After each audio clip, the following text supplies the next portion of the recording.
everyone, welcome to Learniverse. So we are back with the third video of the sexual reproduction in flowering plants chapter, that is pollination. And today we'll be discussing about pollination, kinds of pollination, agents of pollination, and at last we'll be also reading about the outbreeding devices. So let's start with the pollination. We have already covered microsporogenesis and megasporogenesis along with the structure and the pollen grains unit or pollen grains topic in the first and second video. And we have also read about the female and male gametophyte. So let's start with the pollination in this video. The basic definition of pollination is transfer of pollen grains shed from the anther to the stigma of a pistil is termed pollination. So, pollination is transfer of pollen grains. Pollen grains are formed by the process of microsporogenesis and they are shed from the anther when there is dehiscence of anther. These pollen grains are transferred to the stigma of pistil. Pistil or the female reproductive part has three parts: stigma, style, and ovary. So pollen grains are transferred from the anther to the stigma of a pistil, and this process is known as pollination. Pollination is of three types. First is autogamy, second is geitonogamy, and third is xenogamy. So pollen grains, as you know, that pollination is a mechanism that is involved in the flowering plants, and it is highly beneficial because it is responsible for the development of zygote or development of fruits. मतलब पूरा जो reproduction का process है plants में, that is carried forward with the help of pollination only. And pollinators are the agents which carries out pollination. So pollinators are of very great importance. So we'll be starting with autogamy. So autogamy is transfer of pollen grains from the anther to the stigma of the same flower.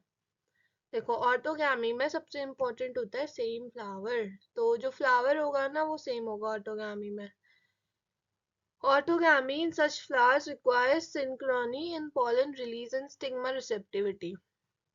So autogamy को carry on करने के लिए जो pollen release है और जो stigma receptive हो रहा है उसके बीच में coordination होना चाहिए. ऐसा नहीं होना चाहिए कि pollens बहुत पहले release हो गए, stigma पर receptive ही नहीं है तो pollination नहीं हो पाएगा. तो इसमें तुम्हारी वही कंडीशन आ जाएगी ना कि pollens जो होते हैं वो काफी कम टाइम के लिए वायबल रहते हैं, तो pollens की जो वायबिलिटी है वो खत्म हो जाएगी एंड तब तक स्टिग्मा रिसेप्टिव होगा नहीं, तो इस वजह से तुम्हारी जो फर्टिलाइजेशन है वो नहीं हो पाएगी. इसीलिए ट्रांसफर ऑफ पॉलन ग्रेन्स, देखो इतनी बेसिक डेफिनेशन तो हर उसमें आएगी तुम्हारी. ऑटोगैमी में सेम फ्लावर आ जाएगा, ठीक है. जिटेनोगैमी में डिफरेंट फ्लावर्स आ जाएगा, प्लांट सेम आ जाएगा, और जीनोगैमी में तो फ्लावर भी डिफरेंट, प्लांट भी डिफरेंट. ये तो मैं समझ में आ गया है कि ऑटोगैमी क्या होता है, सिंक्रोनी इन पॉलन रिलीज और स्टिग्मा रिसेप्टिविटी क्यों इंपॉर्टेंट है. सेकेंड इज कि एंथर और स्टिग्मा जो है they should be close to each other, ठीक है.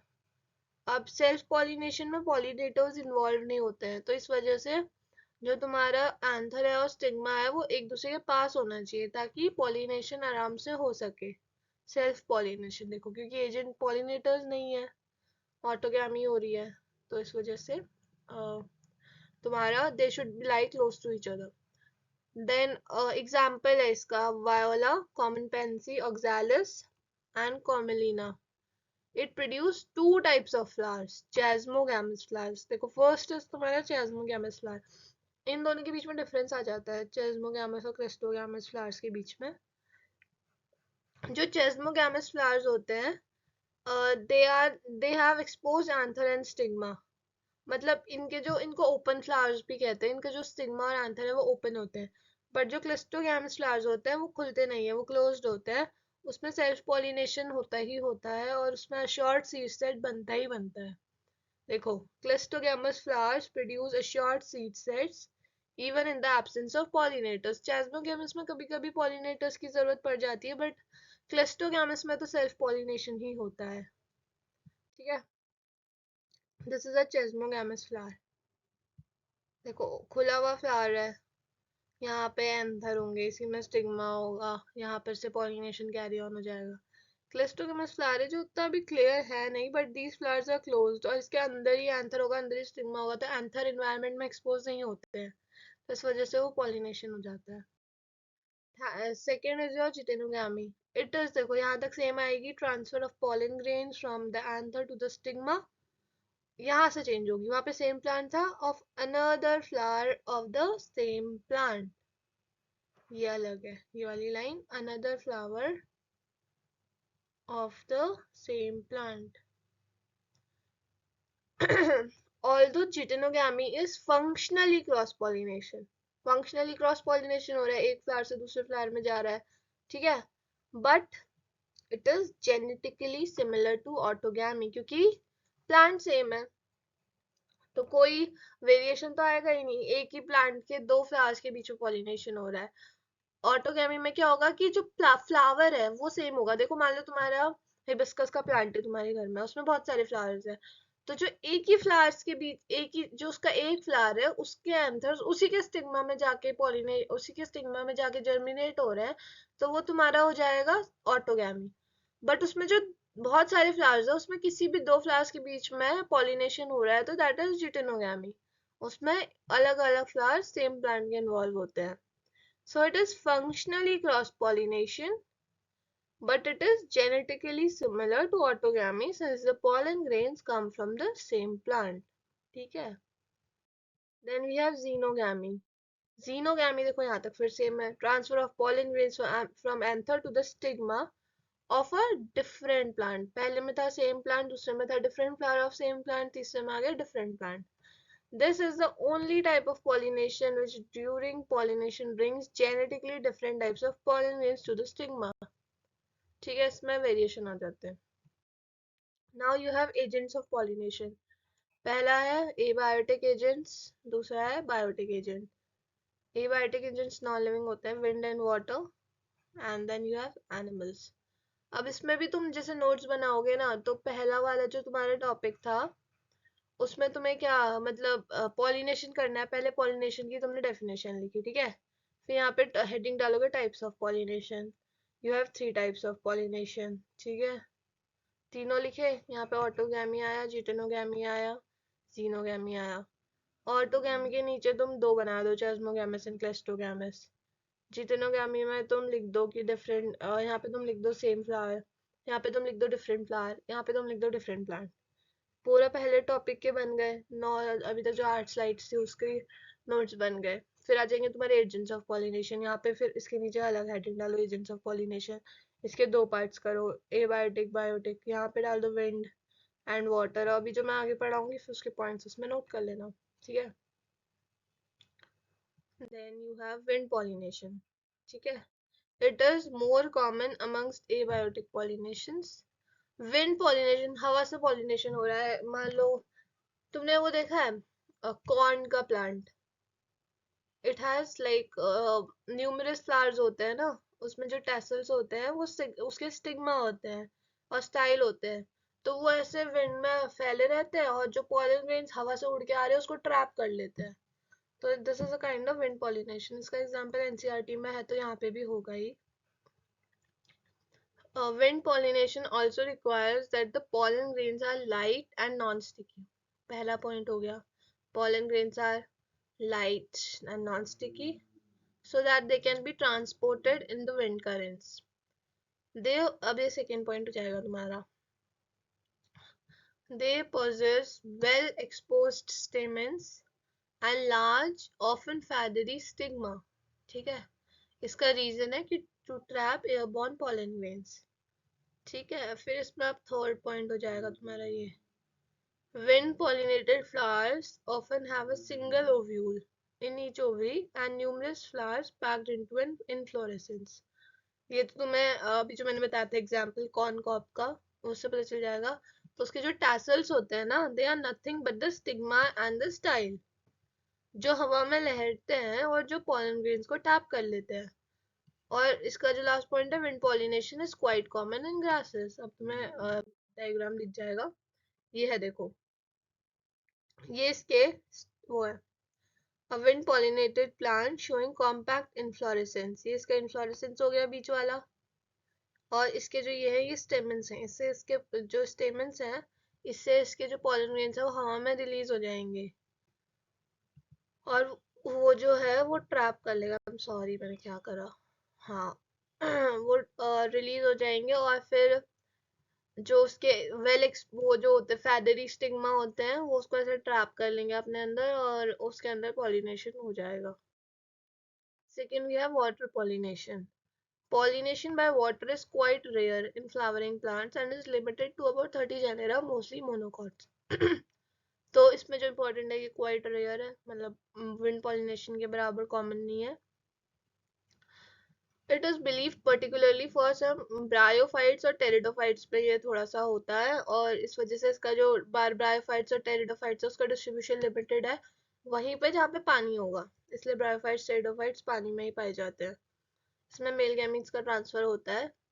Some example of water pollinated plants are Vallisneria and Hydrilla, ये examples याद कर लेना, and Zostera। तो ये fresh water वाला है, ये marine वाला है। The majority of aquatic plants such as water hyacinth and water lily, the flowers emerge above the level of water and are pollinated by insect or wind, as in most of the land plants। तो जो ये इनमें तो चलो water pollination होती है, but जो water hyacinth और वाटर लिली है ना, जैसे मान लो ये तुम्हारा पानी है तो इसका जो फ्लावर है वो पानी के लेवल से ऊपर आ जाएगा, और यहाँ से विंड या इंसेक्ट की मदद से पॉलिनेशन होता है, तो वाटर पॉलिनेशन नहीं होता है। Vallisneria में क्या होगा, the female flower reach the surface of water and the male flowers of pollen grains are released on the surface of water। तो जो वेलिस्नेरिया है उसमें ये जो वाटर है इसमें पॉलेंस रिलीज हो जाएंगे, मेल पॉलेंस, ठीक है, मेल फ्लावर्स द्वारा। जो फीमेल फ्लावर्स है वो लॉन्ग स्टॉक की मदद से सरफेस तक आएगा, और यहाँ पर से इन पॉलेंस को जो वाटर करेंट के साथ आ रहे हैं उनको ट्रैप कर लेगा। ये इसमें लिखा हुआ है कि male flowers are released onto the surface of water and carried passively by water currents. Some of them eventually reach the female flowers and the stigma। और जो तुम्हारा जोस्टेरा था सी ग्रासेस, फीमेल फ्लावर्स जो होते हैं वो सबमर्ज रहते हैं, पानी के नीचे ही रहते हैं, और जो पॉलन ग्रेन्स है वो पानी के अंदर रिलीज किए जाते हैं। तो ये जो पॉलन ग्रेन्स होते हैं वो लॉन्ग होते हैं, रिबन लाइक होते हैं, और पैसिवली पानी के अंदर ट्रांसपोर्ट किए जाते हैं। कुछ पहुंचते हैं, मतलब इसका जो रेट है वो काफी कम होता होगा, फर्टिलिटी रेट, तो जो स्टिग्मा तक कुछ फ्लावर्स पहुंच जाते हैं, और जो वो पॉलन ग्रेन्स होते हैं वो म्यूसिलेजिनस कवरिंग से प्रोटेक्टेड होते हैं पानी से बचाने के लिए, ठीक है। ये है देखो, ये फीमेल फ्लावर है, और इसमें जो यहाँ पे वाटर करेंट्स में तुम्हारे मेल फ्लावर्स ऐसे घूम रहे हैं, ये वाटर करेंट के थ्रू फीमेल फ्लावर ऊपर आ गया है, मेल फ्लावर यहाँ पे घूम रहे हैं, और ये स्टिग्मा में आके यहाँ लैंड कर जाएंगे, और यहाँ पे से पॉलिनेशन शुरू हो जाएगा। पॉलिनेशन क्या शुरू होगा, फर्टिलाइजेशन शुरू हो जाएगा, ठीक है। Let me raise it. Then we have animal pollination. It is the most common agent of pollination। तो बहुत सारे होते हैं, bees, butterflies, flies, bats, wasps, ants, moths, birds and bats are the common pollinating agents। अब इसके इनके according अलग अलग नाम भी होते हैं कि कौन सा एनिमल का पॉलिनेशन किस नाम से बुलाया जाता है। जैसे पॉलिनेशन बाय अगर तुम बैट्स का देखोगे तो उसका अलग नाम होगा, और अगर तुम बर्ड्स का देखोगे तो उसका अलग नाम होगा। ये जो बैट्स का होता है उसकी स्पेलिंग होती है सी, मैं लिखूँ कैसे, like you can note it down, it is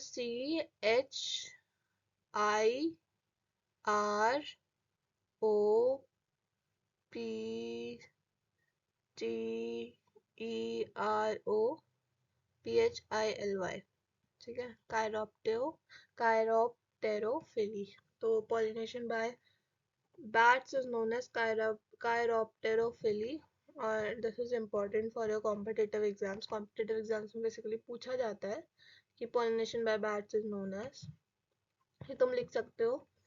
उसके बाद एनिमल्स भी करते हैं, प्राइमेट्स करते हैं, उनकी जो बॉडी होती है ना उस पर पॉलन ग्रेन्स चिपक जाते हैं, तो उससे फिर वो अगर उड़ के या जाके किसी दूसरे प्लांट में जाएंगे तो वहाँ पे पॉलिनेशन हो जाता है। तुमने देखा होगा कई बार एनिमल्स की बॉडी में पॉलन चिपके हुए रहते हैं, तो वो गिर जाते हैं, कभी वो इंजेस्ट कर लेते हैं उनको।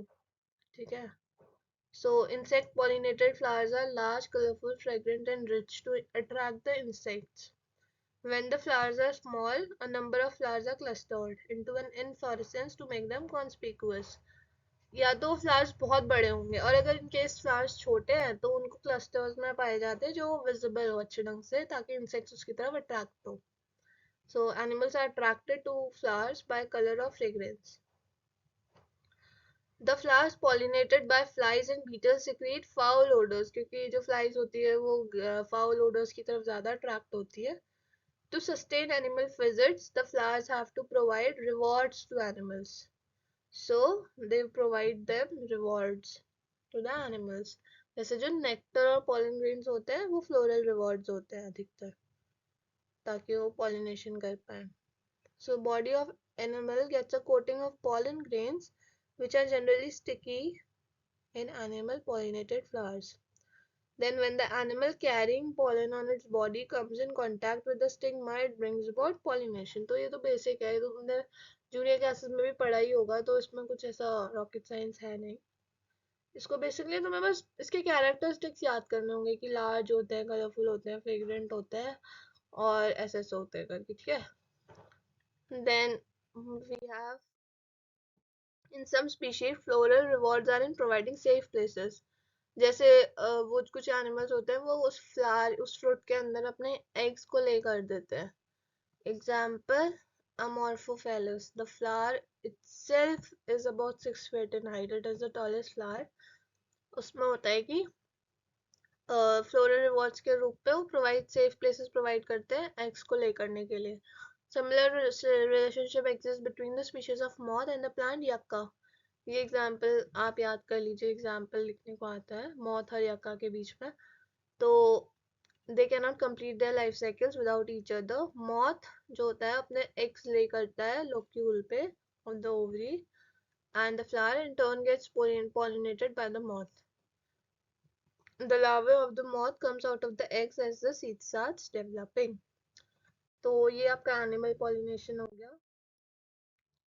दिस इज एनिमल पॉलिनेशन का एक और एग्जांपल जिसमें स्यूडो कॉपुलेट करता है इंसेक्ट, एंड इसके रूप में इसको वो मिलते हैं आपको, जो मतलब फ्लोरल रिवॉर्ड्स होते हैं वो मिलते हैं. ठीक है. आप एक बार इसकी एनसीईआरटी पढ़ लेना लाइन टू लाइन, उसमें आपको अलग अलग एग्जांपल्स दिख जाएंगे, और ये आपके लास्ट चैप्टर में भी है इसका एग्जांपल आपका. ठीक है. Then we have outbreeding devices. Here we will be discussing 5 outbreeding devices, which are outbreeding devices होते क्या हैं. पहले आपको जैसे जो सेल्फ पॉलिनेशन होता है ना, उससे क्या होता है कि आपके जो शॉर्ट सीड सेट्स बनते हैं, बट कंटिन्यूड सेल्फ पॉलिनेशन जो होता है आपका इनब्रीडिंग डिप्रेशन में रिजल्ट करता है. मतलब उतनी उसके जो इंफीरियर क्वालिटीज होते हैं प्लांट के वो डेवलप करने लग जाते हैं उसमें, मतलब प्रोजेनी में शो होने लग जाते हैं. इस वजह से क्रॉस पॉलिनेशन कराना पड़ता है. ठीक है. तो plants have many mechanisms and devices that they employ to promote cross pollination. First is dichogamy. इसमें क्या होता है कि स्टिग्मा एंड एंथर जो होते हैं वो डिफरेंट टाइम्स में मैच्योर करते हैं, मतलब उसके बीच में सिंक्रोनाइजेशन नहीं होता है. एक पहले मैच्योर कर जाएगा, दूसरा बाद में मैच्योर करता है. तो जब एंड्रोशियम पहले मैच्योर करता है तो प्रोटो एंड्री कहते हैं, एंड्री फॉर एंड्रोशियम. तो androecium matures earlier, example in maize plant. And अगर फीमेल प्लांट या गायनोशियम मैच्योर करेगा जल्दी तो प्रोटोगाइनी कहते हैं. Second we have herkogamy. इसमें होता है नेचुरल फिजिकल बैरियर प्रेजेंट होता है जिससे सेल्फ पॉलिनेशन नहीं हो पाएगी, तो इसमें नेचुरल पॉलन फिजिकल बैरियर आ जाता है. Third we have self sterility. तो सेल्फ स्टेरिलिटी क्या होता है कि इस पे एक जीन होता है जो रिकॉग्नाइज कर जाता है सिमिलर जीन को, और सिमिलर जीन के पॉलन्स को वो जर्मिनेट नहीं होने देगा। तो this is due to the self sterile gene present in the ovule and the grain. तो एक सेल्फ स्टेराइल जीन प्रेजेंट होता है जो सिमिलर जीन के पॉलन ग्रेन को जर्मिनेट नहीं होने देगा, जिससे सेल्फ पॉलिनेशन नहीं होगा। Then you have heterostyly. तो some plants like oxalis, the stigma and the anthers are placed at different levels. उसके जो levels होते हैं या उसकी heights होती है वो differ करती है, जिससे pollen grains जो होते हैं वो stigma तक नहीं पहुंच पाते और pollination नहीं होता है. Then unisexuality तो easy है, that the plant bears either the male or the female flowers. So these are your 5 outbreeding devices. So first is dichogamy, second is hercogamy, self sterility, heterostyle and unisexuality. ठीक है, तो ये 5 आप याद कर लीजिए। एंड बस इस चैप्टर में इतना ही है बेसिकली, मतलब इस चैप्टर में नहीं, इस टॉपिक में pollination. First is your pollination, then agents of pollination, नहीं types of pollination, then agents of pollination and outbreeding devices. तो ये 4 टॉपिक्स आप याद कर लीजिए, आपका ये पॉलिनेशन वाला पार्ट पूरा हो जाएगा। Then we will be starting with the pollen pistil interaction. So that's it for the video. Thank you so much. If you like the video, please share it with your friends, and also don't forget to subscribe the channel for more such upcoming videos. Thank you. Bye bye.